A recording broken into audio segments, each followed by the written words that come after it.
Welcome to Wisdom of the Bible channel. King Saul was the first king of Israel, chosen by the people but later rejected by God. How could a man anointed by the prophet Samuel fall from grace so swiftly?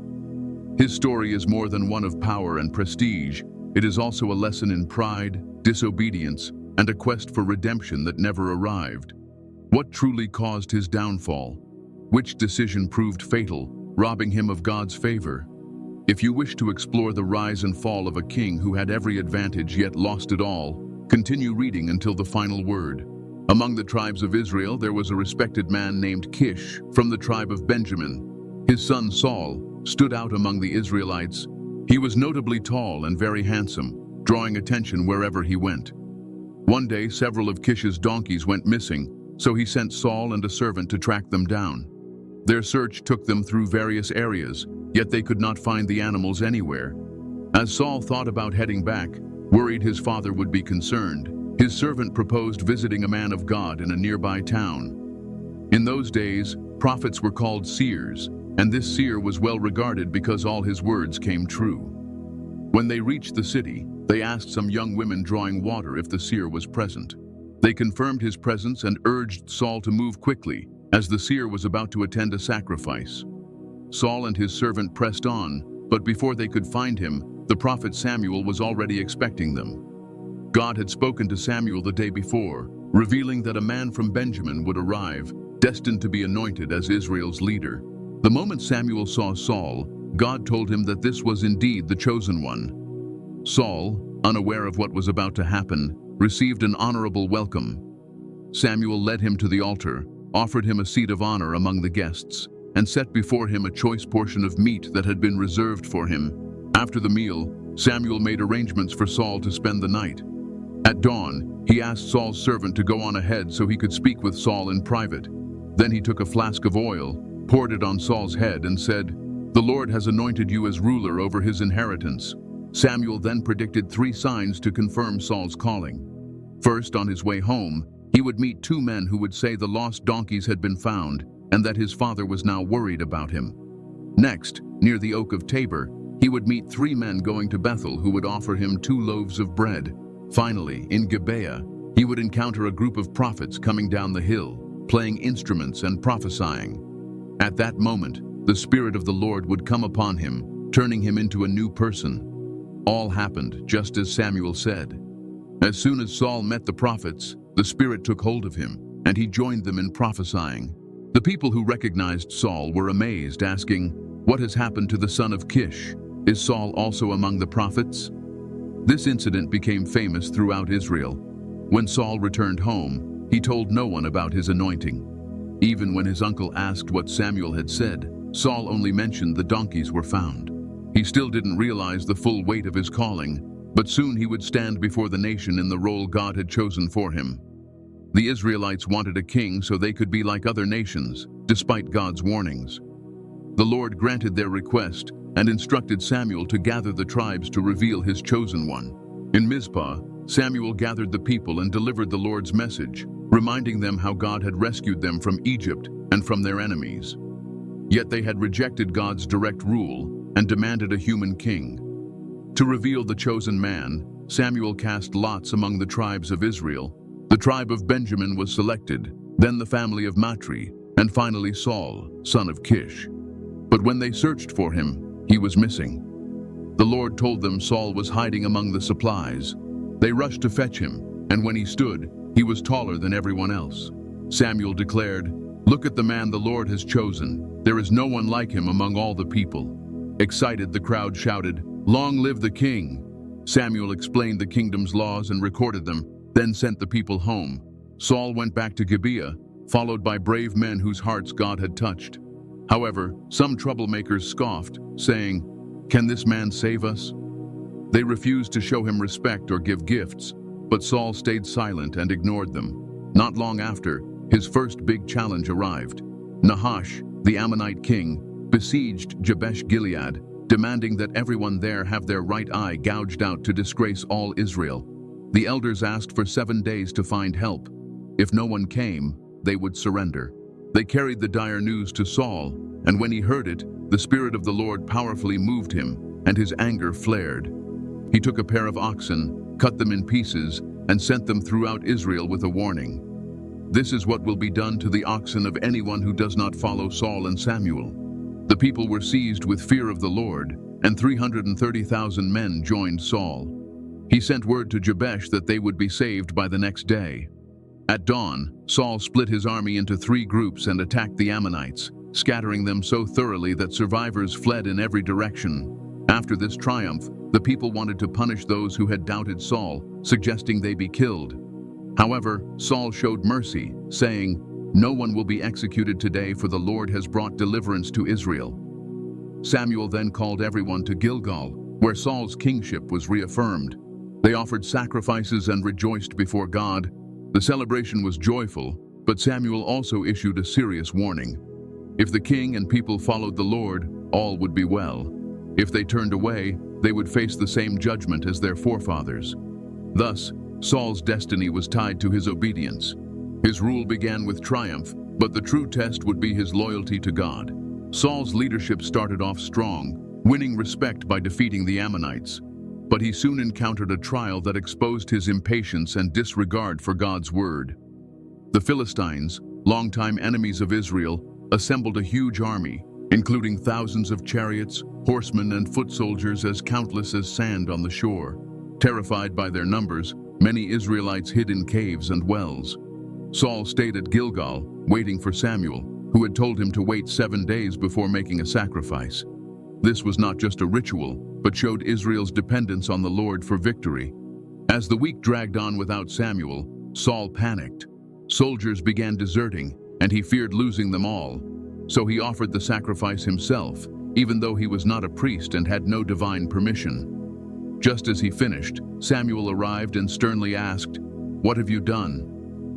Saul claimed he had acted because his troops were fleeing and the Philistines were about to strike, so he needed the Lord's favor. Samuel did not accept this explanation. He said, "You have committed a great mistake. If you had obeyed, the Lord would have established your kingdom forever. But now your reign will not endure. The Lord has already chosen a man after his own heart to lead Israel." Samuel's reprimand was severe. Saul could have trusted the Lord and waited, but instead he acted out of fear. This disobedience showed his lack of faith and habit of seeking human answers instead of God's way. Even though he remained on the throne for many more years, it was clear his kingdom would not last. After Samuel left, Saul counted only 600 men at his side. Moreover, the Philistines had seized control of weapon-making, so none of Saul's troops had swords except for him and his son Jonathan. Still, Saul lingered on the battlefield, unaware that Jonathan was about to do something daring. As Saul wavered, Jonathan took bold action. Without telling his father, he asked his armor-bearer to join him in approaching the Philistine outpost. "Perhaps the Lord will help us, for nothing can hinder him from saving, whether by many or by few." His companion readily agreed. They climbed a steep cliff and reached the Philistine garrison. When spotted, the enemy taunted them, "Come up here, we'll teach you Hebrews a lesson." Jonathan saw this as a sign from God. He and his armor-bearer attacked, killing about 20 men in a small area. Panic spread through the Philistine camp. Saul's lookout saw the commotion from afar as the Philistines turned on each other in confusion. After checking his troops, Saul realized Jonathan and his armor-bearer were missing. He asked the priest to seek God's will, but seeing the enemy's chaos, he chose to attack at once. The Israelites gained a great victory, with many returning to join the fight. In the middle of their success, Saul made another impulsive mistake.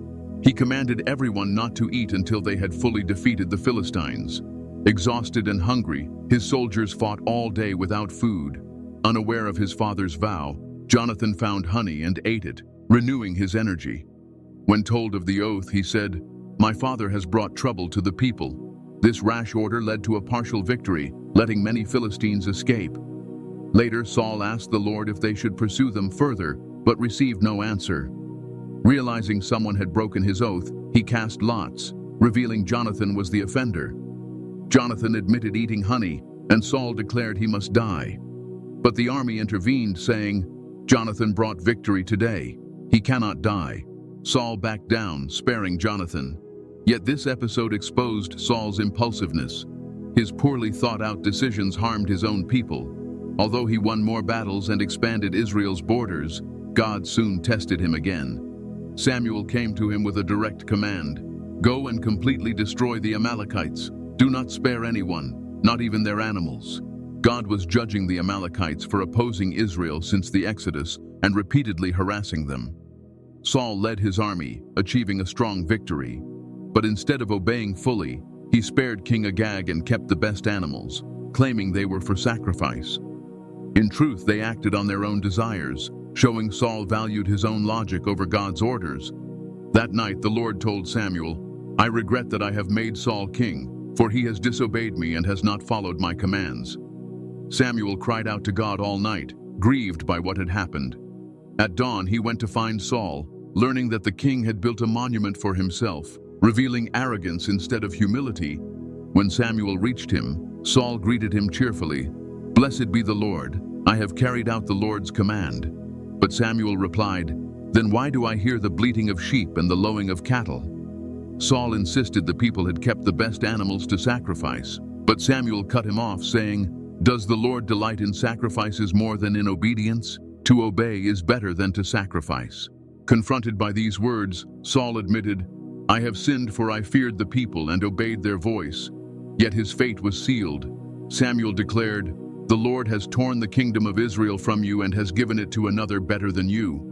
As Saul grabbed Samuel's robe, it tore, and the prophet said, "Just as you have torn this robe, the Lord has torn the kingdom from you." Despite everything, Saul begged Samuel to remain with him before the elders, hoping to save face. Samuel agreed, but first he ordered King Agag brought forth. The Amalekite ruler thought he was safe, but Samuel said, "Just as your sword has made mothers lose their children, so your mother will be childless." Then he executed Agag. Samuel never again saw Saul, yet he mourned for him deeply. Saul remained king for years, but God had left him. The Spirit of the Lord withdrew, replaced by a tormented spirit. Meanwhile, someone else was chosen to lead Israel, and soon that person's influence would be felt across the land. Once Saul was rejected, he suffered spiritual torment. The Spirit of the Lord had departed, and an evil spirit began to trouble him. He became restless, often swinging between anger and sorrow. His servants noticed and suggested finding a harp player to soothe him whenever the distressing spirit struck. One servant mentioned a young shepherd named David, son of Jesse, a skilled harpist, brave speaker, and most of all, favored by the Lord. Saul sent for David, who had already been secretly anointed by Samuel to be the next king, though nobody knew it. Saul took a liking to him and made him his armor-bearer. Whenever the evil spirit tormented Saul, David would play the harp, and the king's anger eased. But this closeness would later vanish. Though David stayed by Saul's side, a major event was about to change his life and his standing among the Israelites. Tensions with the Philistines flared again. This time they sent out a giant named Goliath to challenge Israel. He shouted insults and demanded any Israelite fight him one-on-one. The losing side would become slaves. For 40 days Goliath mocked Saul's army, and none dared face him, not even the king. David still split his time between Saul's court and tending sheep for his father. Jesse sent him with supplies for his brothers at the battlefront. There, David heard Goliath's taunts and was outraged. He asked, "Who is this uncircumcised Philistine to defy the armies of the living God?" Word spread quickly, and Saul summoned him. David assured Saul that he would fight the Philistine. The king doubted him, pointing out Goliath's long warrior experience. But David told how he had killed lions and bears to protect his father's sheep, declaring, "The Lord who delivered me from the lion and the bear will deliver me from this Philistine." Impressed, Saul let him go but tried to outfit him with armor. David tried on Saul's gear but found it cumbersome. He chose instead his staff, 5 smooth stones from a stream, and his sling.